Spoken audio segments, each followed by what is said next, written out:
अंतर्मनाचा वेध घेणारे news channel star city one. राज्यातील आणि देशातील राजकीय घडामोडी पाहण्यासाठी आणि इतरही बातम्या पाहण्यासाठी सबस्क्राइब करा स्टार सिटी वन।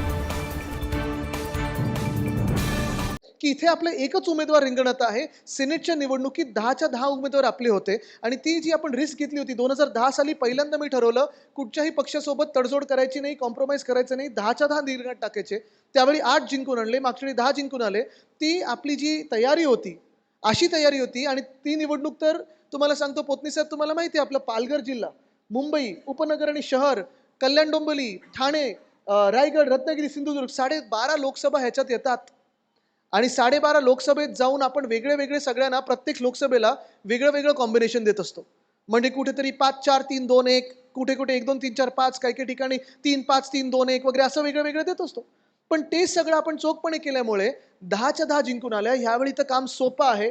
आपल्याला फक्त आणि फक्त मुंबई आहे, उपनगर आणि शहर, आणि ह्या मुंबईमध्ये आपल्याला एक नंबरचे जे आपले उमेदवार आहेत अनिल परब साहेब, त्यांच्या समोर फक्त आपल्याला एक नंबर काढायचा आहे, एकच पसंतीचं वोट द्यायचं आहे, बाकी आपल्याला काही करायचं नाहीये।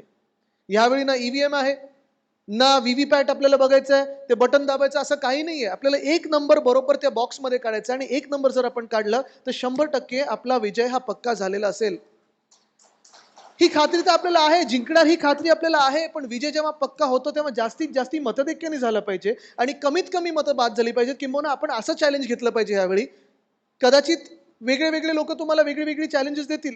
मला माहिती आहे उद्धव साहेब तुम्हाला सांगतील की जास्तीत जास्त मतांनी आपण जिंकलो पाहिजे। चला ठरलं। इथे अनिल परबजी तुम्हाला सांगतील की आपलं मतदैक्य जास्तीत जास्त पाहिजे। चला डन। मी तुम्हाला एक चॅलेंज देत आहे की त्या दिवशी जेव्हा काउंटिंग होईल तेव्हा सर्वात कमी मतं आपली बाद झाली पाहिजेत, ह्याचं चॅलेंज तुम्ही आता घेतलं पाहिजे। मतं बाद झालीच नाही पाहिजेत, एवढं सोपं काम आहे। त्या बॉक्समध्ये आपल्याला एक लिहायचं आहे आणि हे एक लिहिल्यानंतर त्या बॉक्समध्ये आपल्याला टाकायचं, त्या पेटीत टाकायचं। पण हे जर आपण काम पूर्णपणे जर पाळलं तर आपले जे यंत्रणा प्रमुख आतापर्यंत आलेले आहेत,